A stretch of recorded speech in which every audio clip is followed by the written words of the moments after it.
bags. Let's see. Yeah, let's go. Okay. Look what I found.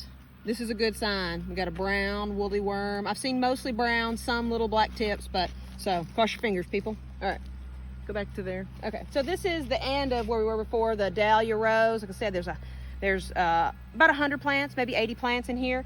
Once again, what not to do. My staking system is horrible, and it went way too crazy. And even they've gotten crazy here in the last couple of days. So they're starting to put on a lot more growth. You can see all the buds on here. These are, well, they're supposed to be cafe au lait, but this variety is pretty sure it's Florel. Oh man. He got some, see, this is before I even got it bagged. He got eaten on the ends. He's beautiful. Put him back in his bed. That's as big as my granddaughter's head. So I don't harvest stuff in the middle of the day, either first thing in the morning or in the evening after the sun kind of like 4:30 maybe, because then, you know, that's the best time to harvest stuff. So got quite a few of those plants. You can see all the buds. So right now is when I would, there's one right here. So this guy got eaten before he was even this, he was like this tight probably. Is that when you bag them? I usually bag them when they're this big, or like even this where they're just a little bit, as long as there's not going to be any wet weather. Just because I've had some that never really, the bloom didn't open if I leave the bag on, if I put the bag on there prematurely. And then there's a white ball dahlia that's really pretty right through there, and that's pretty much all there. I don't know if you can zoom in through there. All kinds of pretty ones. I plan on doing 3 to 4 times more dahlias next year, and lots more ranunculus, if you're familiar. Oh, I love those. Ranunculus and anemones. I got about 1,000 ordered. Oops. Okay, you can just go through. So in this hoop where there's not really much going on is where I had all my ranunculus and anemones, and so I just didn't put anything else in this row.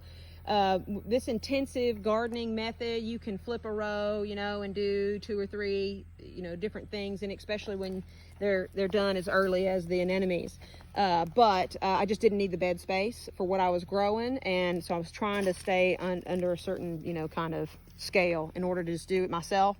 But I'll probably end up having to have some help with the level that I'm going to go to next year. So all this is, so I'm going to have about 3 beds. These are 24-foot rows. I set up these two. These are these 2 rows here, my original rows that I set up for a 14-foot wide spread and 24-foot wide, which is the exact same size hoop house that we put up, Master Gardeners put up in the spring, that I put up every year. That you put up every year. Very familiar. And that way, if I want to pop a low tunnel, I mean a high tunnel in here, I could do that very easily, just even if I temporarily want. So if I had some stuff blooming and I want to just keep it going for a little while, just season extension. I've got some dahlias in grow bags. It was kind of an experiment. They need a lot of water in order to do what they, you know, to put on their buds, and they're just now putting on buds. But these also could have been cuttings. I take cuttings from dahlias when I start them in pots. Dahlias is the whole thing that we could get into. But I've got 7, maybe 1, 2, 3, 4, 5, 6 David Austin roses in here, and I've got peonies in between, and they usually get all covered up. So here's a bloom, look, that didn't get bagged, but you can see how they're starting to be. He already got it. Somebody already got him. Yeah, they do that to mine. Yep. I'm buying me some bags today. Yeah, Amazon. Amazon's got him. We'll bag him.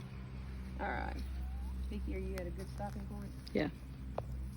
Okay, so David Austin roses. I'm surprised they're not putting in more. I need to probably give them another dose of fertilizer and then top dress them too.